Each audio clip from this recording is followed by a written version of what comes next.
Sebelum kita masuk ke ceritanya, tekan dulu tombol subscribe channel ini dan nyalakan juga lonceng notifikasinya sebagai bentuk dukungan kalian.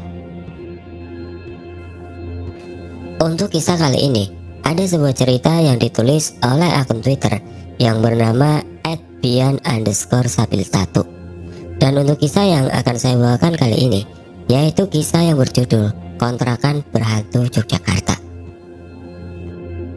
Bagi teman-teman yang ingin membaca langsung ceritanya, nanti saya sertakan linknya di kolom deskripsi. Dan seperti apa untuk kisah kali ini? Langsung saja kita simak berikut ini.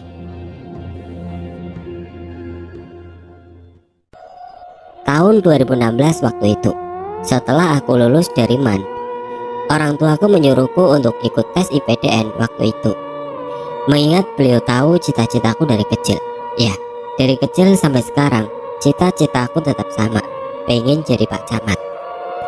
Ya udah, akhirnya aku daftar online tuh dan ngumpulin nilai-nilai dan berkas yang harus disiapkan untuk lolos tes administrasi tuh.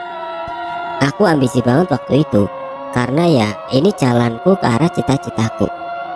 Singkat cerita, aku alhamdulillah lolos tes administrasi dan saatnya menunggu hasil pengumuman untuk ikut tes CAT IPDN 2016 pada waktu itu. Itu aku senang banget waktu itu. Singkat cerita, aku lolos tes administrasi tuh dan udah muncul jadwal untuk ikut tes CAT IPDN. Aku kira di Semarang karena biasanya itu di ibu kota provinsi. Tapi ternyata tes CAT IPDN-nya harus pergi ke Yogyakarta. Waktu itu jujur, aku nggak pernah pergi jauh sendiri sebelumnya, apalagi di kota yang masih asing buat aku, walaupun aku pernah ke sana. Lokasi tes waktu itu di BKN 1 Yogyakarta, tepatnya di kota Sleman. Akhirnya aku siap-siap untuk mengikuti tes CAT tersebut. Jadwal kok belum keluar. Dari sekian banyak orang itu, namaku belum muncul untuk ikut tes di hari apa aja. Apesnya waktu itu, aku lagi gak megang HP karena hilang diambil orang waktu tryout di Semarang. Ya udah, jadi aku mondar-mandir ke warnet dan minjem ayah buat ngecek jadwal tes CAT IPDN. Tapi nggak urung keluar-keluar itu jadwal. Jadwal itu hanya menunjukkan hari Senin sampai Jumat untuk tes CAT IPDN. Namun tiap hari itu dibagi menjadi 3 bahkan 4 sesi untuk tesnya. Sampai hari Minggu aku belum dapetin namaku di situ. Ya udah, minggunya aku siap-siap untuk pergi ke Sleman. Tepatnya di daerah BKN 1. Tepatnya di daerah BKN 1 itu untuk cek jadwal. Kemeja putih lengan panjang, celana dan sepatu hitam sudah aku siapkan. Bekal baju ganti dan alat mandi sudah aku bawa, dan tidak lupa restu orang tua untuk ikut tes itu. Senin subuh, aku berangkat subuh dari Kudus, naik bis Nusantara waktu itu, pergi ke Yogyakarta untuk mengejar cita-citaku. Dari terminal Kudus, aku duduk di tengah-tengah bis dan mencari tempat yang sepi untuk aku belajar. Tapi nyatanya aku nggak bisa belajar karena mencium bau-bau melati di sekitaran bangku aku duduk di bis itu. Tiba-tiba ada suara lirik cewek sedang bernyanyi dengan tembang Jawanya. Ada suara seorang sinden lirik terdengar di dekat bangku aku duduk. Ya, itu tembang Pangkur, lagu tembang Macopat yang pernah aku hafal waktu SD. Suaranya bagus sekali. Tapi aku masih berpikir positif, mengingat orang-orang di sekitar tempat dudukku yang tidak mencium gelagat tidak enak dengan suara sinden dan bau-bau melati yang menyerbak. Aku bergegas mencari itu sumber baunya, namun nihil. Aku lihat jam tangan masih jam tujuan. Aku melihat di luar bis, masih di Semarang. Macet lagi. Akhirnya aku lanjut baca buku dan ketiduran.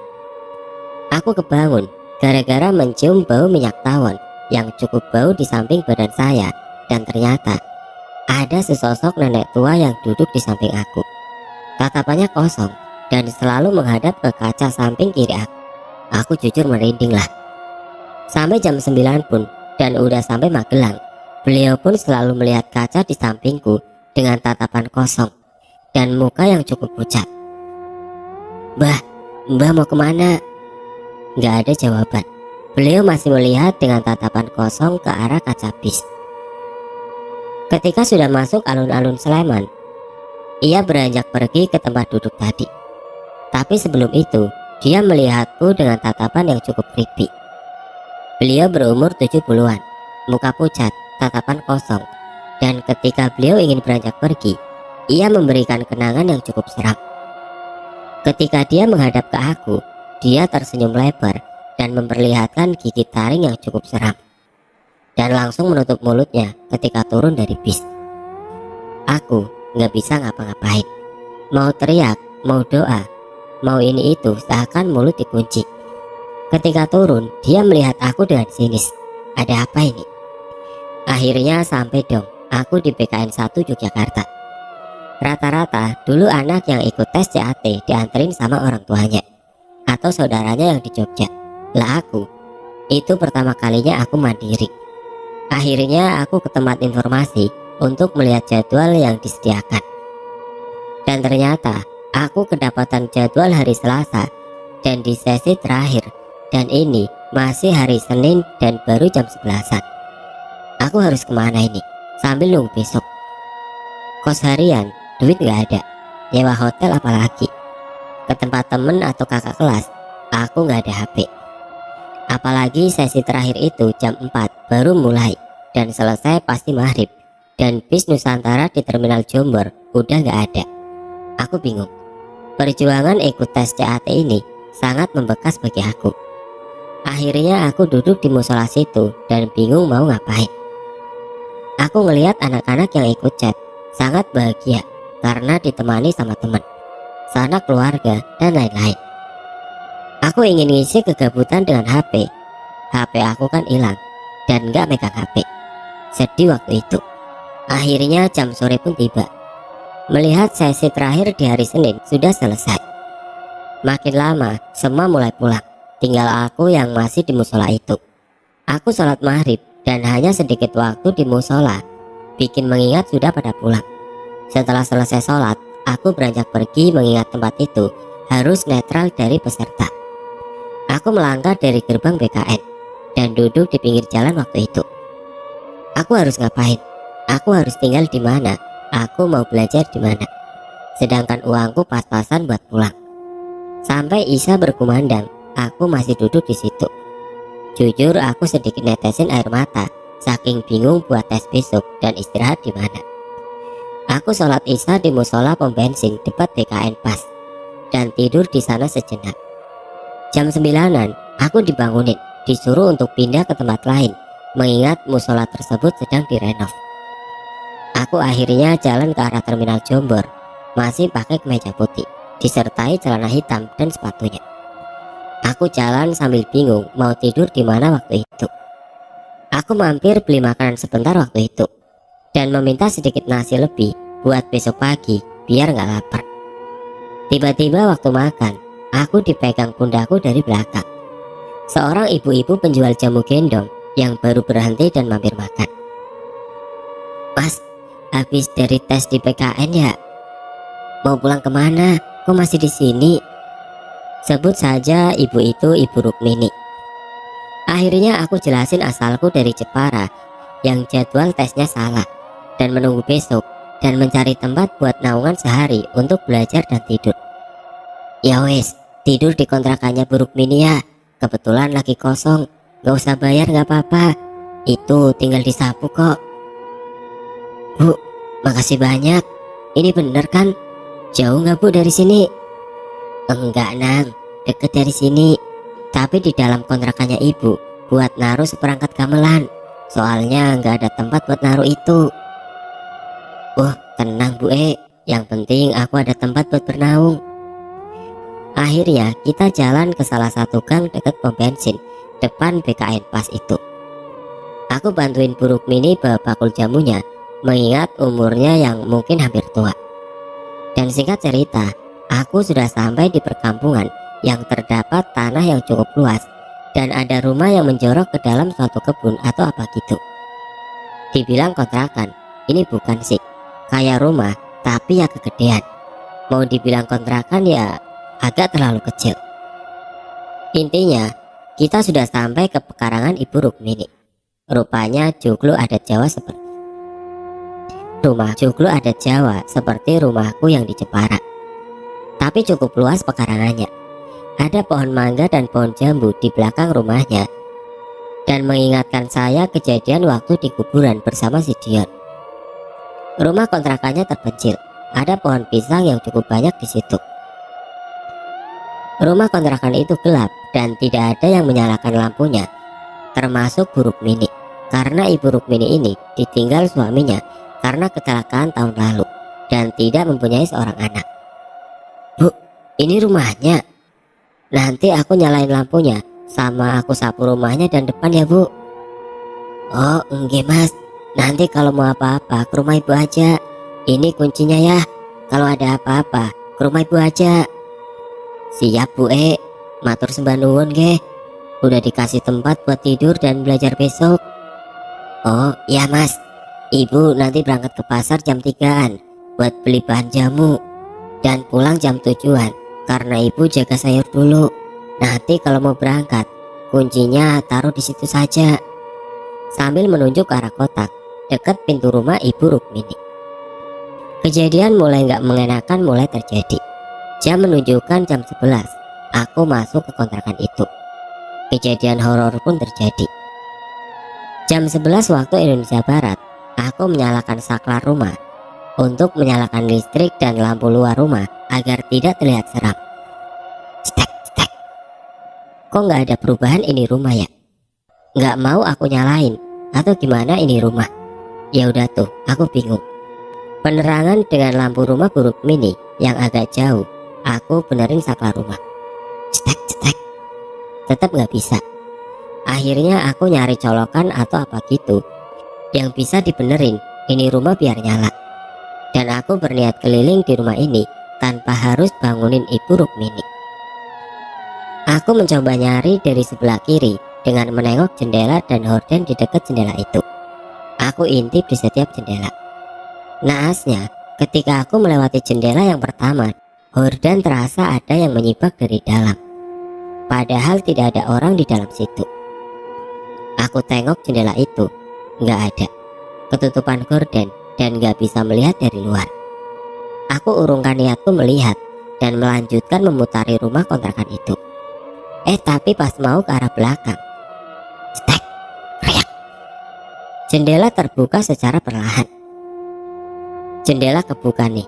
Aku masuk dari jendela dan buka kunci pintu dari dalam dan bisa nyalain sekring atau apalah biar rumah ini nyala. Namanya ekspektasi, tapi beda realita. Aku melangkah buru-buru ke tempat jendela tersebut terbuka. Aku ambil batu untuk pijakan aku naik ke jendela. Ketika kaki sudah masuk satu, ternyata ada yang menyambutku. Sesosok kuntilanak berambut panjang menatapku dengan senyum pucatnya. Bau melati menyerbak dan darah dan tanah terbalut di baju putihnya. Dia tersenyum dengan menunjukkan gigi taringnya. Matanya berubah putih dan sedikit ingin keluar saking seremnya. Bagaimana dengan aku? Aku coba membalikkan kaki kembali keluar, namun badan gak bisa aku gerakin sama sekali. Di belakang kuntilanak itu ada barang yang tidak asing. Ya, nenek tadi. Aku akhirnya bisa bergerak dan berusaha melompat untuk keluar dari rumah itu. Akhirnya aku keluar dan diam sebentar untuk ambil nafas setelah melihat itu. Cedak. Jendela tertutup dengan keras. Alah, nyari gratisan gini amat, pikirku. Pas aku ingin bangkit, pohon pisang di dekat aku bergerak sedikit demi sedikit, seperti ada yang dorong itu batang pisangnya. Aku perhatikan lagi itu pohon pisangnya, daunnya yang terus-menerus bergerak. Aku mulai takut. Tapi rasa penasaranku muncul dan ingin nyamperin ke tempat pohon pisang. Dengan mata sipitku, aku melihatnya ada sesosok hitam sedang bersandar di batang pisang itu. Aku mulai takut. Aku sudah hampir ingin lari dengan itu sambil terus memperhatikan pohon pisang itu. Tapi pas balik muka dan fokus untuk lari, aku dikejutkan dengan sesosok nenek yang aku jumpai dengan rambut yang terurai sangat panjang sekali. Hidungnya berdarah dan dia memakai kebaya dengan anggunan pucat. Dia menyanyi lagi dengan kepala yang diputar ke kanan dan ke kiri. Dia mulai menggerakkan tangannya untuk bersiap menari atau mau ngapain itu. Serem banget. Pohon pisang tadi makin bergerak dan memunculkan sesosok berbadan besar dan berbulu banyak yang sangat serem. Mata merah mulai melihatku dengan ganas. Aku bergegas lari ke rumah buruk mini untuk minta tolong karena terjadi sesuatu. Ketika aku lari, aku dikejutkan dengan sosok nenek itu lagi, namun berpindah ke tempat dekat pintu itu tadi. Aku langsung lari gedor-gedor pintu rumah buruk mini saking takutnya. Tapi nggak ada buruk mini. Anjir, buruk mini ini kemana? Kok nggak ada yang di dalam atau gimana? Bos, tahu buruk mini nggak? Aku nyari ini. Gila, aku emang ngomong sama kucing. Aku perhatikan rumah itu dari kejauhan, sangat serem. Dan tasku ketinggalan di pintu dekat rumah itu, dan aku harus ke rumah situ lagi. Aku ketok pelan-pelan di rumah buruk mini.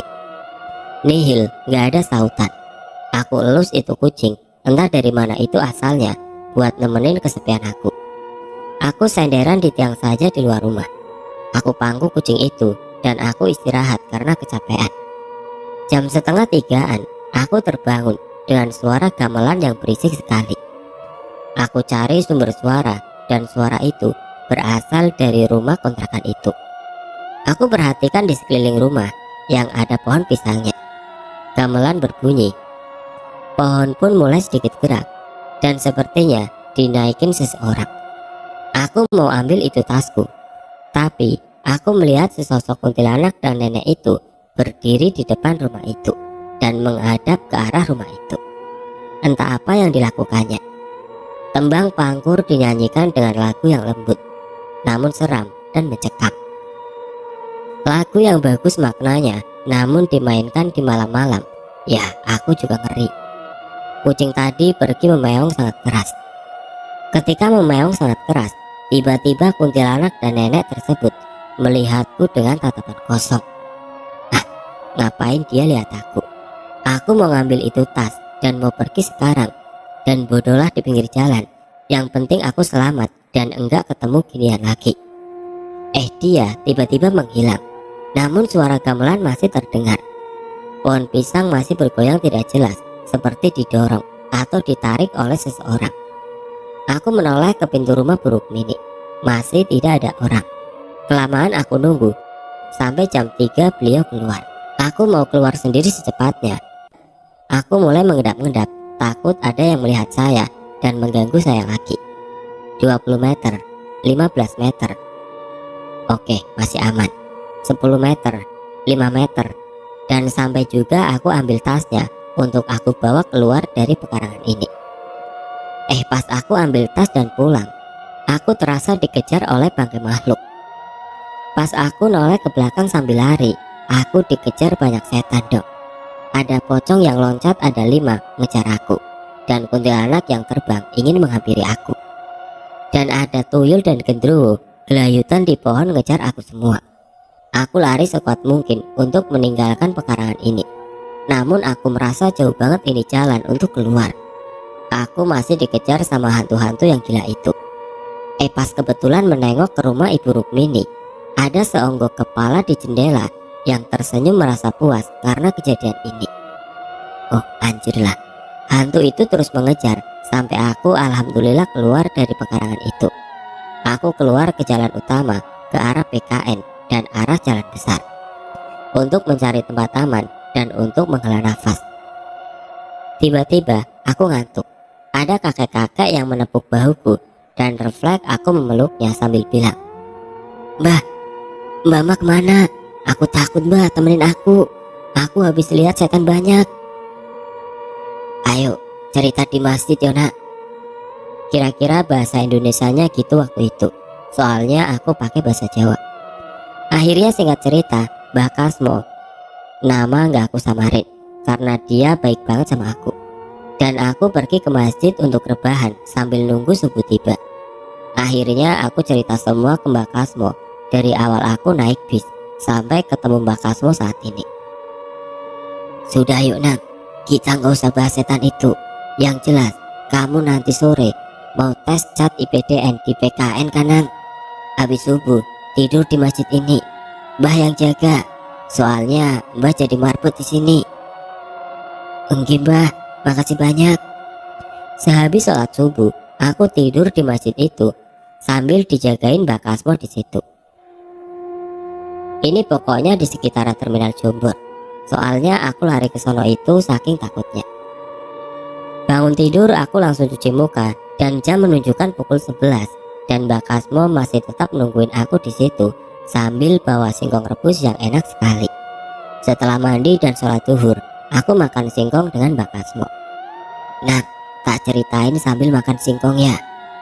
Habis ini, coba kau tengok pekarangan rumah yang kamu tempatin tadi malam. Itu ternyata adalah kebun dengan ada kuburan keluarga yang jarang disiarai oleh keluarganya. Namun tanahnya emang luas dan buat keluarganya sendiri. Dan pas aku cek, emang cuma pekarangan doang. Mbak Kasmo juga sering dengar suara cerita cewek di sana, Nang. Cuma ya aku cuek aja, Nang. Soalnya Mbak gak mau ngurusin itu.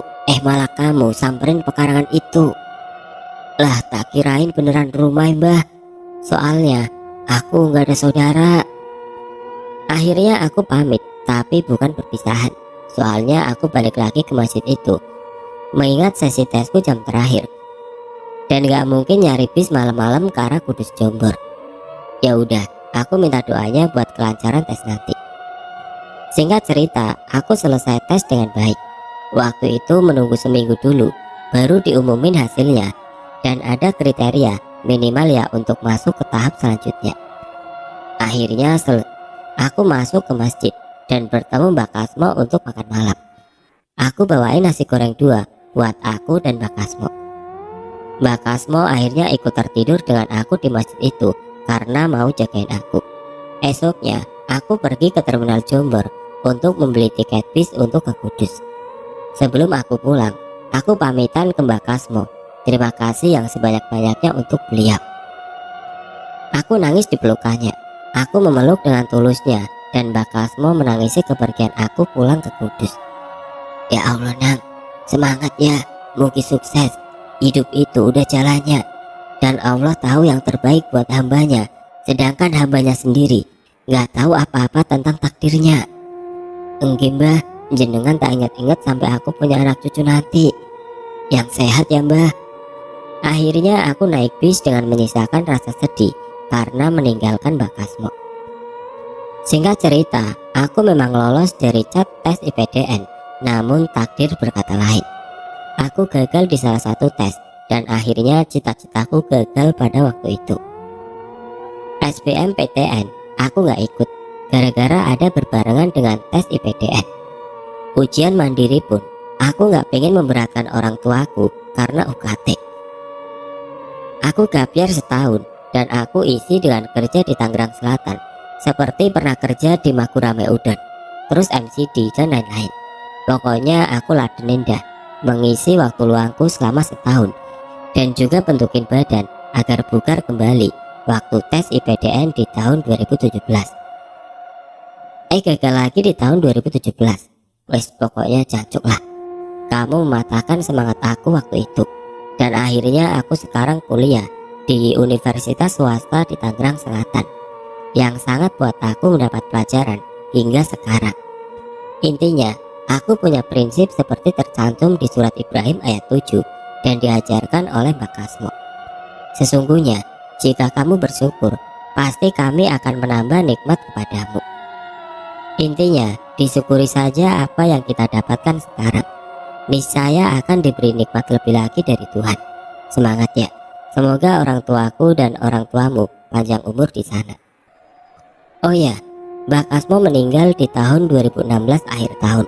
Beliau jatuh dari WC masjid dan meninggal di rumah sakit dan dibawa ke kampung halamannya di Purworejo. Dan Ibu Rukmini itu ternyata hantu dan tidak ada sangkut pautnya dengan Mbak Kasmo almarhum.